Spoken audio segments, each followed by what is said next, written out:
Dr. Quetzal's a real mystery. But I can turn that to my advantage. I just need to focus on the strangest pieces of the puzzle. So when did Albert become a resident of your institute? Albert and Hobart, or Ibn as you call him, arrived here almost exactly 4 years ago. Could you describe that day more specifically? It was not long after New Year's Eve, maybe the first week of the year, if I'm not mistaken. It was sleeting that day. Wind was banging incessantly on the windows. The power was going out for short periods of time. What was your first impression of them? I already knew the Wessler name. I knew who they were. Or at least I knew one of them, Hobart Wessler. He was famous. Gangster, moneylender, celebrity, lover. And Albert? He was new to me, an invisible gray ghost. The family had tried to keep his existence a secret. Why? Because they were ashamed of him, of course, Mr. Featherland. That's how it usually is. What was your first impression of him?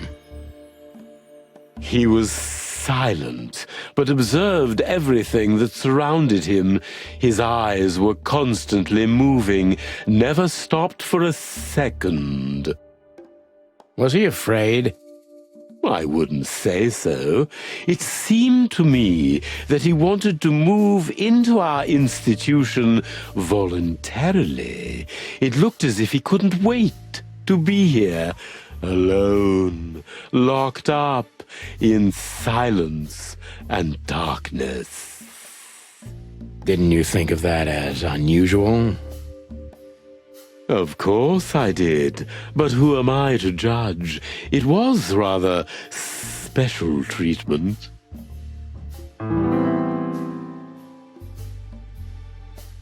What kind of special treatment did Albert get? You know, if an institution like ours has to accept a Wessler as a guest, there's bound to be some favoritism. And complete secrecy, I guess. Yes, but that's the case for all our patients, Mr. Featherland. Of course. So in what way did he receive more than the others? Basically, we don't admit anyone into our institution without a complete and thorough prior assessment. In the case of Albert, we put that aside. So you didn't even know if he had anything wrong with him? Initially, no. He was more of a guest than a patient.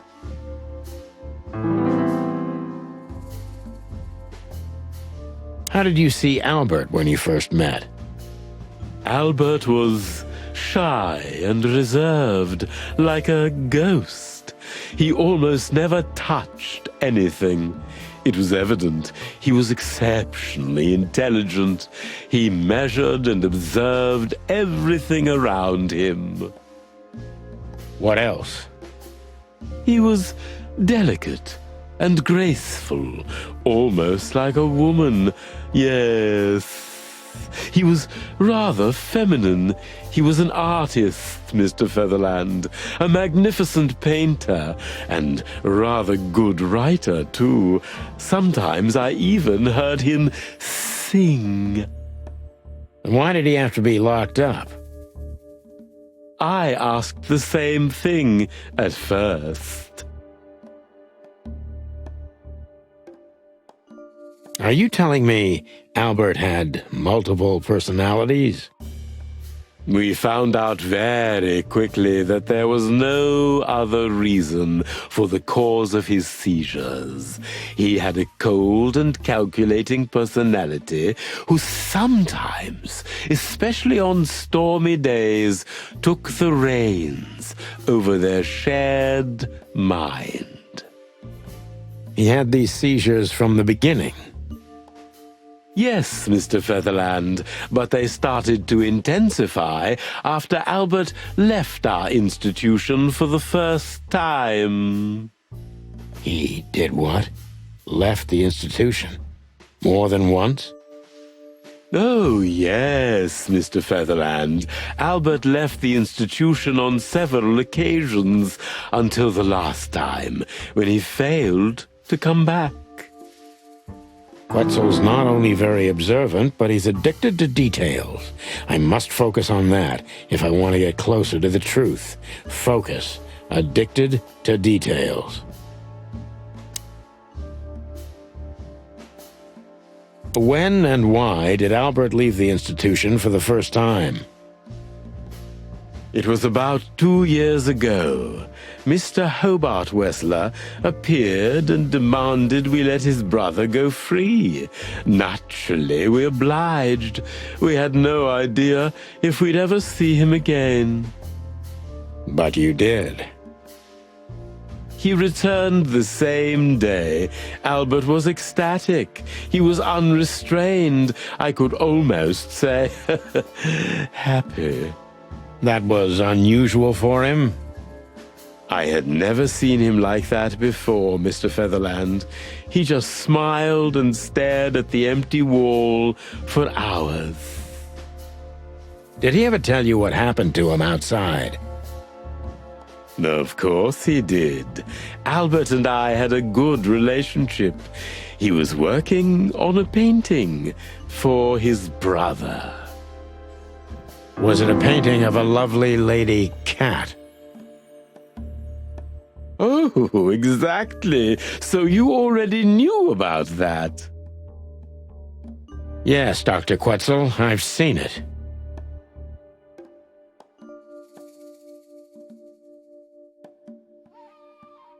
So Albert left on many occasions to continue working on the painting. Exactly, Mr. Featherland.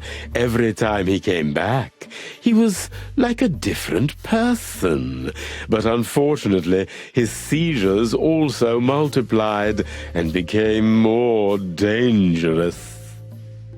More dangerous?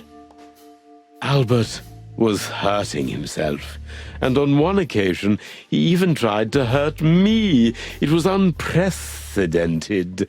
It seemed his confined personality was taking over their shared mind entirely, piece by piece. Do you think the painting caused it? Not the painting, Mr. Featherland. But its subject. Exactly. He was obsessed, right until that fateful day when he returned to us for the last time. What exactly happened that day, Doctor? It wasn't Hobart who brought his brother back that day, but two of his gorillas. Not literally, I mean. And Albert was in a terrible, terrible state. What happened to him? I don't like to talk about that, Mr. Featherland. It could be vital to the case, Dr. Quetzal. Don't back down. Oh, you're right. There's no use turning back now. So, Albert's tongue was torn out, or cut off, I don't know exactly, and he was blinded in one eye. Or rather, one of his eyes was missing entirely. So you're saying Albert was brought back horribly mutilated? Yes. And they didn't give any explanation as to what had happened. They simply told me it was some kind of accident. Dr. Quetzal is cold and professional, but he's also very confused. Maybe it's cruel, but I must exploit his vulnerability if I want to learn everything about Albert. Focus, confused.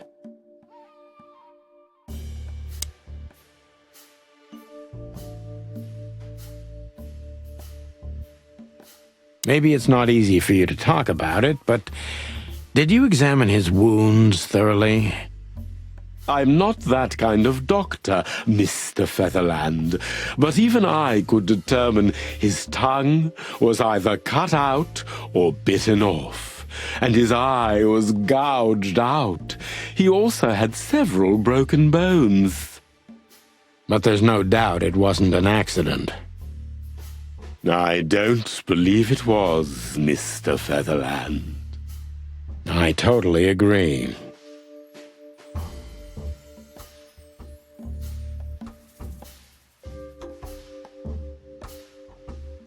Concentrate, Doctor. What do you think happened to Albert?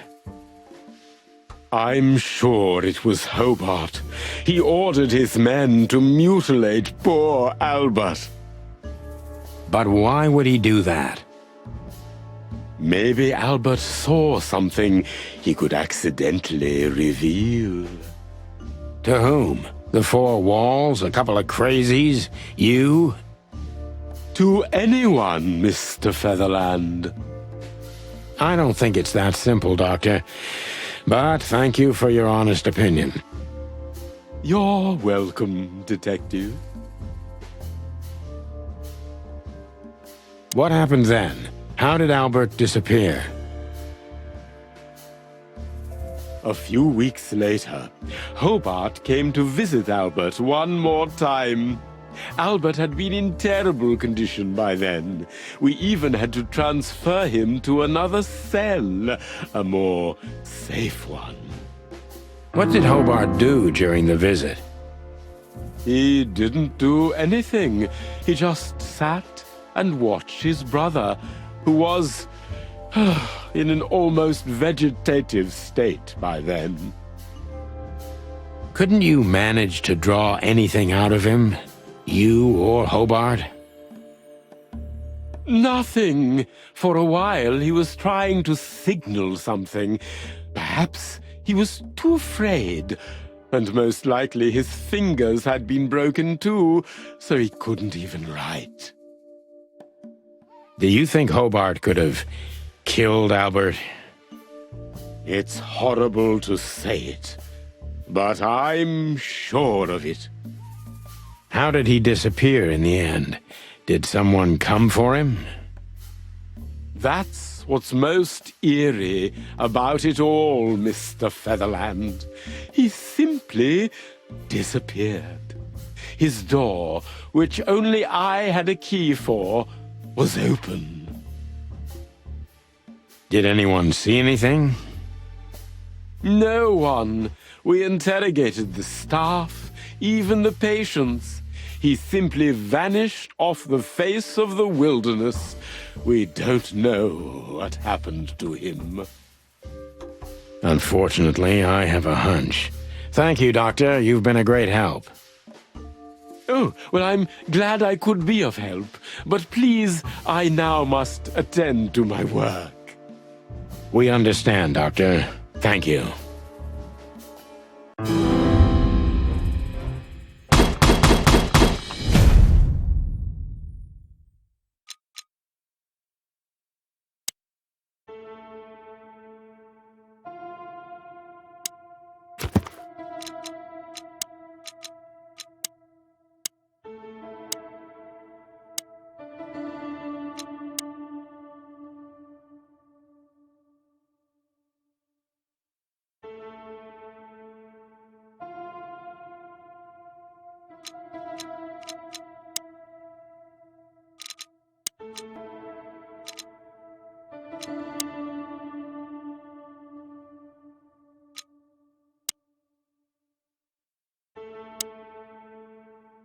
That's quite shocking information. I think you understand why we kept it a secret. If it wasn't for Mr. Wessler's demand, we'd never let any of our patients walk freely outside our institution. Then the accident happened. Accident? Ha! We didn't believe it, not for a second. After Albert came back to us, horribly mutilated, he was different. Different how? If someone got one of his eyes poked out and his tongue torn out, he'd be different, but not like this. Albert was a different person. We believe you, Doctor. So, can we take a look at Albert's cell? I'd rather call it his room. Mr. Wessler lived in exceptional circumstances. Thanks to the Wessler name, I guess. Yes. Well, we try to make all of our patients stay as comfortable as possible, but Albert certainly enjoyed special favoritism. I hope you don't mind if we take a look around in there. That's not going to bother anyone.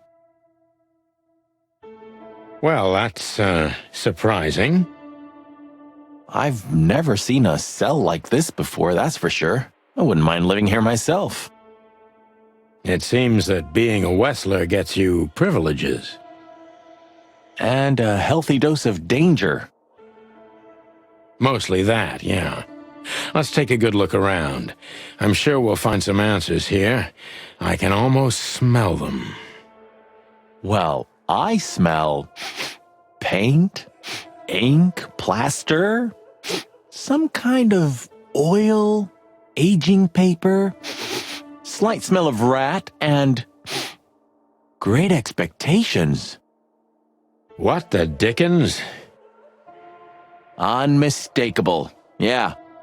This place is bad for you, pal. But if you've already jump-started your beak holes, then sniff out the solution. I'm on it, Boss Bird.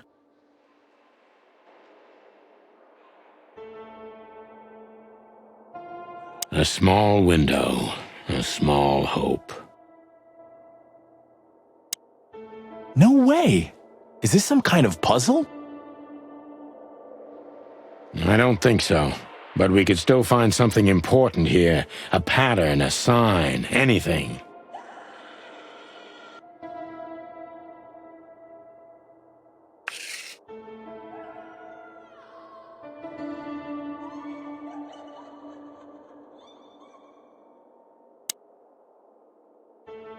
The style. It's very familiar to me. You've been lonely for far too long, huh? Not funny, Marty. It is, a little.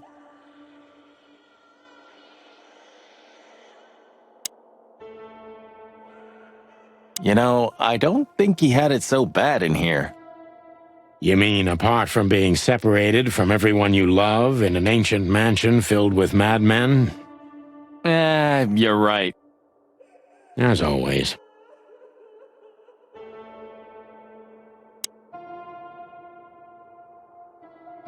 Identical twins. And looking at it, they may have easily loved the same woman. 2 men and 1 woman. Nothing good ever comes of that. Well, I wouldn't say that exactly. Of all the wild ones, Marty, please, stitch up your beak, okay? Just use your imagination, old bird.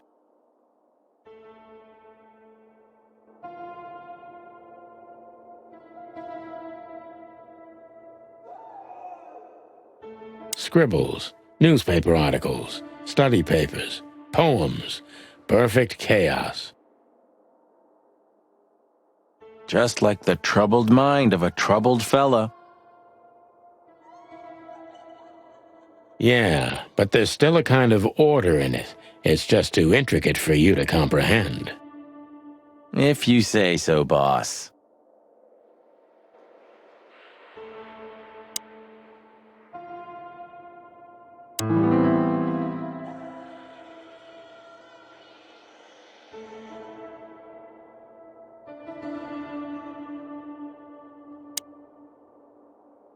Look at that, a letter.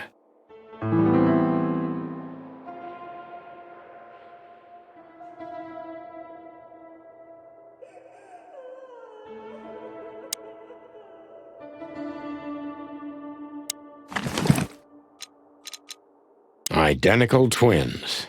And looking at it, they may have easily loved the same woman.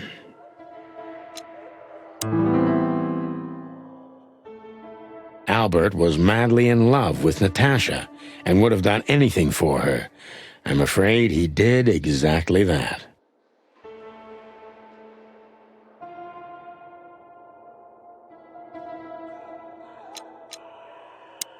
What do you make of this? Apart from the fact the guy was totally insane? I don't know. What should I? That maybe we've been chasing the wrong person all this time, Marty. What do you mean? Everything will be revealed soon. Why do you have to be so melodramatic all of a sudden? If I'm right, this'll flip the whole case upside down. What's that, Sonny? A blurb from some horrible novel? I just have to think things through before I come to any hasty conclusions, Marty. Ugh, you're killing me. So, what now? Where to? Back to Clawville, where we can finally put all the pieces together. You're driving me crazy. But all right, let's go home.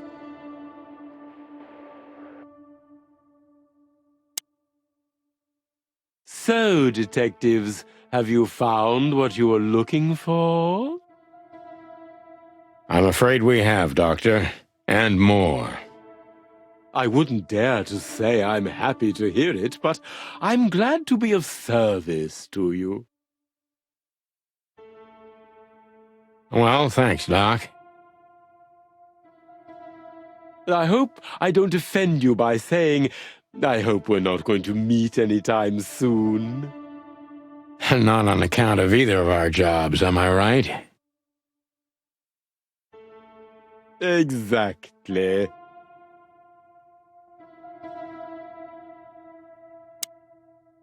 Farewell, Miranda, dear. Lovely to meet you. So, you'll remember my name?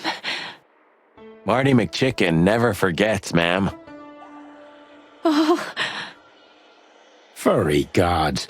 Let's go. Goodbye, miss. It was a pleasure. goodbye, gentlemen, and happy investigating. I'm sure it'll be fun. If there's anything I can help you with, please just ask. Thank you, Miranda. You've already helped